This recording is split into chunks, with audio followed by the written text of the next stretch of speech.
हरे कृष्णा। तो अभी हम लोग बैठे हैं कालियादह में, जो कि यहाँ पर यमुना नदी के बिल्कुल समीप में, बिल्कुल पास में ही पड़ता है।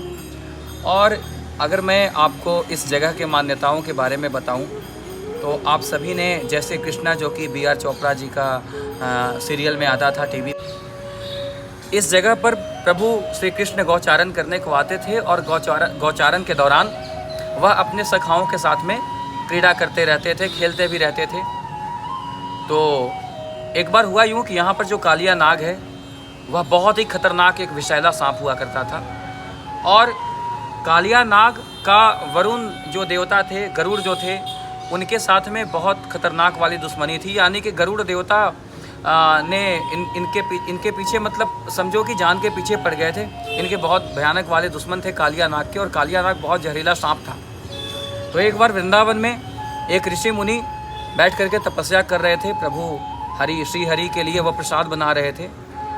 तभी गरुड़ देवता ने अपने चोंच में पकड़े हुए एक मछली और कभी सर्प, ऐसी चीज़ें उनके प्रसाद में गिरा जाता, जिससे उनकी जो प्रसाद थी संत जी की, ऋषि मुनि की, वह प्रसाद बेकार हो जाती। तो उन्होंने एक बार गुस्से में आकर और गरुड़ को यह श्राप दिया कि इस पूरे वृंदावन क्षेत्र में तुम कभी नहीं आ पाओगे, तुम्हारे लिए यह प्रवेश निषेध, प्रवेश वर्जित क्षेत्र रहेगा। और तब से गरुड़ इस जगह पर में नहीं आने लगे। उनके लिए यह श्रापित हो गया और इस जगह पर यहाँ पर आना उनका निषेध हो गया। तब जाकर के कालिया नाग को यह जगह सबसे सुरक्षित लगी, क्योंकि इनको उसी गरुड़ देवता से बहुत ज़्यादा डर था, जान का, प्राण का उनका अपना डर था। और अपने जान को बचाने के लिए अपने पत्नियों के संग में वो इस जगह पर में, जहाँ पर मैं बैठा हूँ कालीदह में, आकर के वो यहाँ पर रहने लगे थे। लेकिन जब कालिया नाग यहाँ पर रहने लगा तो पूरे यमुना नदी के पानी को दूषित कर दिया। जो भी गायें या कोई भी पशु पक्षी इस जल को पिए, यमुना जी का पानी पिए, वह तुरंत मर जाता। और एक दिन खेल के दौरान में गेंद यमुना नदी में चली गई, और यमुना नदी में जाने के बाद सुदामा ने जिद ठान लिया कि मोहे वही गेंद चाहे है। फिर कन्हैया ने 3 दिन और 3 रात तक यमुना में, ये जो आप मेरे पीछे कदम का वृक्ष देख रहे हैं, इसको आर्कियोलॉजिकल सर्वे ऑफ इंडिया वालों ने ही इसको सिद्ध किया है कि तकरीबन यह 5500 वर्ष पुराना वृक्ष है। आप देख सकते हैं कि यहाँ पर मैं सपोर्ट के जरिए इस वृक्ष को अभी तक बचा कर रखा गया है। तो इसी पेड़ पर से और यमुना में छलांग लगाया था प्रभु श्री कृष्ण ने।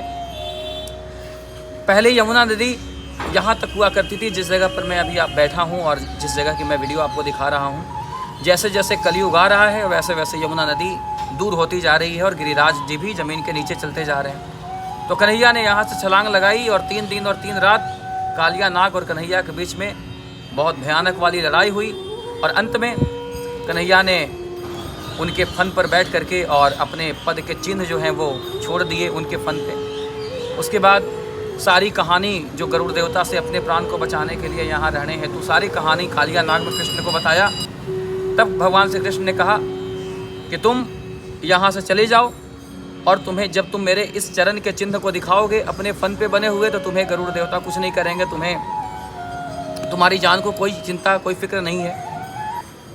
और इनकी ये जो आप देख पा रहे हैं, देखिए 4 इनकी पटरानियाँ थीं, इनकी पत्नियाँ थीं। वो एकाएक करके हाथ जोड़ के खड़ी हो गई अपने पति के प्राणों की भिक्षा मांगने के लिए।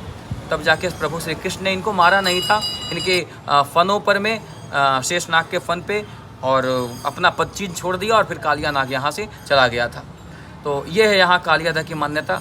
बहुत ही प्राचीन यह वटवृक्ष